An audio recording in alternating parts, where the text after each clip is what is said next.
Selamat datang kembali. Oke, kali ini kita mau coba bedah lebih dalam nih materi yang Anda bagikan soal nubuat Alkitab tentang kedatangan Yesus yang kedua kali. Ini isinya catatan sama ayat-ayat ya, yang ngasih gambaran cukup spesifik gitu.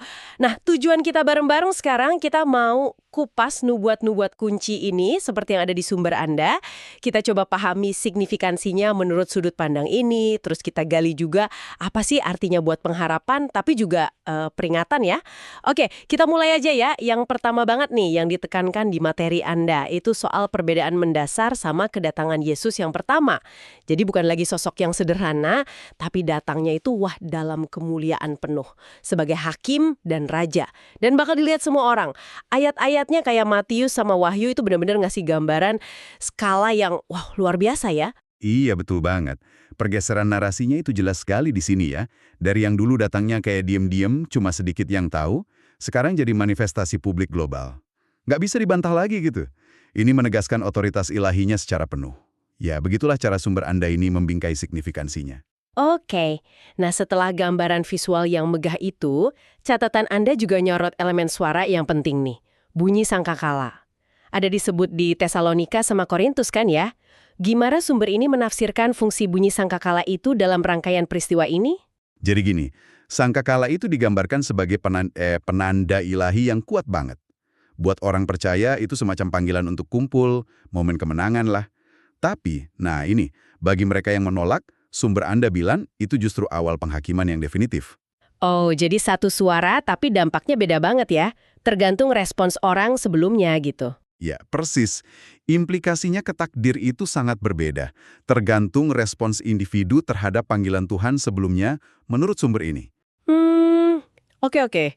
Ini langsung nyambung ke tema penghakiman ya. Ayat-ayat kayak di 2 Korintus sama Matius itu kan kasih gambaran Yesus menghakimi semua manusia, dasarnya iman dan perbuatan. Deskripsi pemisahan domba sama kambing itu, cukup tegas ya.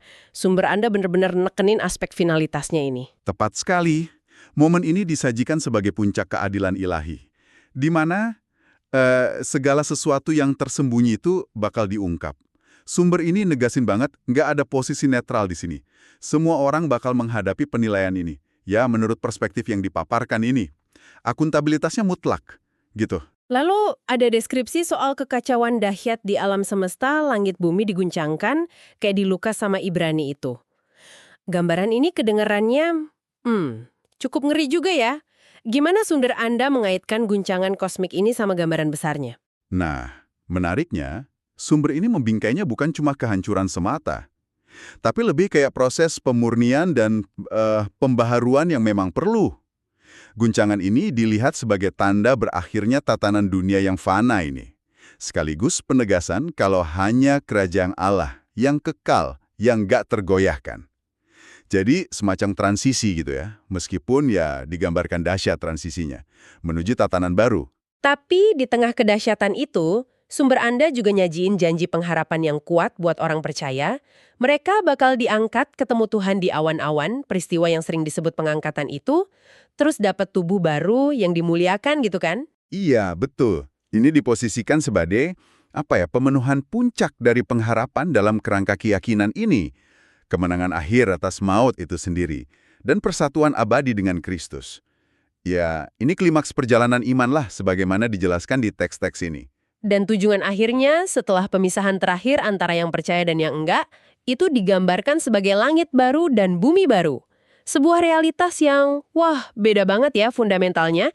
Nggak ada sedih, dosa, atau kematian lagi. Persis, ini restorasi total, pengenapan sempurna dari rencana penebusan Allah. Ya, menurut pemahaman yang dijabarkan dalam materi Anda ini. Pembaruan menyeluruh atas semua ciptaan. Oke, jadi setelah kita lihat semua rangkaian nubuat ini pertanyaannya, apa artinya semua ini buat Anda secara pribadi?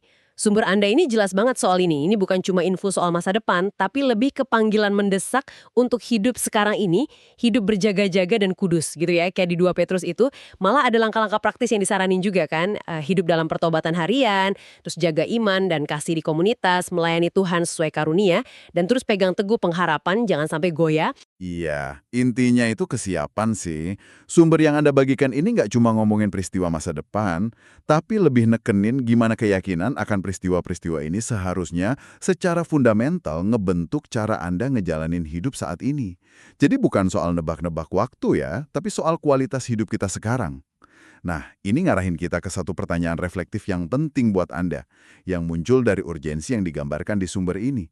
Gimana keyakinan mendalam akan kedatangannya kembali, seperti yang dirinci di sini, secara nyata mempengaruhi cara Anda menetapkan prioritas dan menjalani hidup Anda sehari-hari, hari ini. Oke, terima kasih banyak sudah berbagi materi ini dan menyimak diskusi kita kali ini ya.